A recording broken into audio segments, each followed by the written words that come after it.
Of course, everyone watching this weather and the storm that's coming towards us, and it's a pretty big storm. It is ginormous, like one of the biggest we've seen this century, believe it or not. I mean, do you want to see how big these alerts stretch? I think you have a graphic for that. Oh yeah, let's go to the weather wall. The warnings and alerts, that winter weather advisory, the purple color, starts in eastern Arizona and goes all the way to eastern Maine. So we go from the Mexico border to the Canadian border, and I did a little math this morning. So for those who didn't tune in this morning, 2,355 miles. Whew, that's insane. That's more than 2/3 of the country. So areas from Dallas through, let's say, Shreveport to Jackson, up through Nashville, dealing with a lot of ice. And you can see that dark purple color. Those are the ice storm warnings. So this is what I mean by air travel being significantly impacted, crippled, honestly. The infrastructure, the power grids there as well, problematic into tonight with all that ice. Back here in our neck of the woods, winter storm warning here as well. And you can see that pink color everywhere across northern Ohio. It's all snow here, and it's going to be a lot of it, which is why we have a winter storm warning. Let me time it out, though, for you, because this is going to be not something that just lasts a few hours. Sometimes, you know, those lake effect squalls, they kind of move around, shift around. So it doesn't snow for a whole day. It's going to snow pretty much for a whole day tomorrow. Even this evening, I'm already tracking on the Power of 5 radar a little bit of light snow. So for the rest of this evening, if you're south of Route 30, there will be a little bit of snow, a quick coating to an inch by midnight. After midnight, the steady snow really develops for everyone. And we could see a couple of inches of snow on the ground by the time where it's already 7 or 8 in the morning.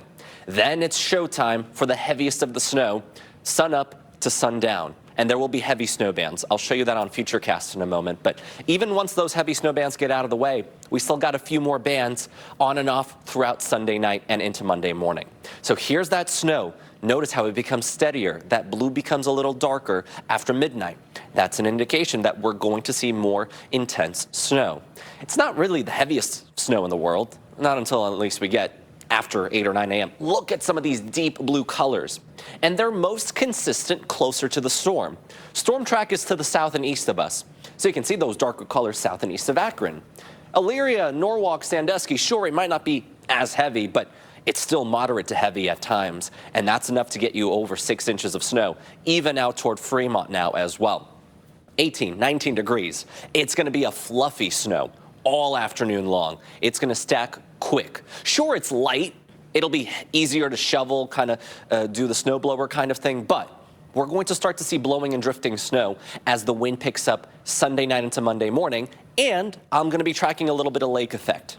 Futurecast not yet picking up on it, but we know it's late to the party, late on picking it up. That's why we're the meteorologists here, giving you a heads up about that. Eventually, it does get some lake effect in by Monday afternoon and evening, but that could just add insult to injury on top of what we're already expecting.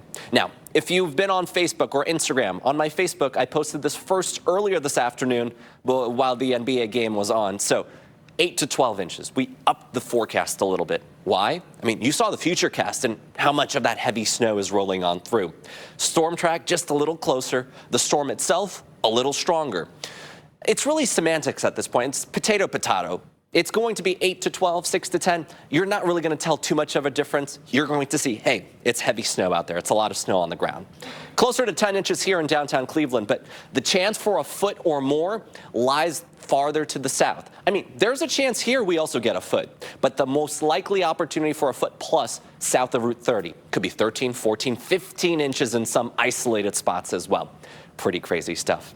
Again, right now is the calm before the storm, just a cloudy sky in Akron. But boy, has it been a brutally cold day. Have not seen 10 degrees yet. 8 is the highest we've been so far today. And that's already an improvement compared to yesterday afternoon, where it was 2 degrees. When you factor in the wind, though, it's very cold. So if you have Saturday evening plans before getting that snow, make sure you're bundling on up. Feels like 1 below in Medina, 4 below in Elyria, Sandusky at 5 below. And again, we're mostly dry. A little bit of snow showers off to the south that is going to continue to work its way to the north throughout the course of this evening and overnight. Tomorrow's the warmest day, by the way, in the 7-day forecast. Hard to believe, but the snow brings in a little warmer air. 19 with 6 inches of snow or more for everyone. It's brutally cold behind the storm, again below 0 into Monday night. Another clipper on the way midweek next week. We could be talking about a few more inches of snow on top of the snow we get tomorrow, midweek next week.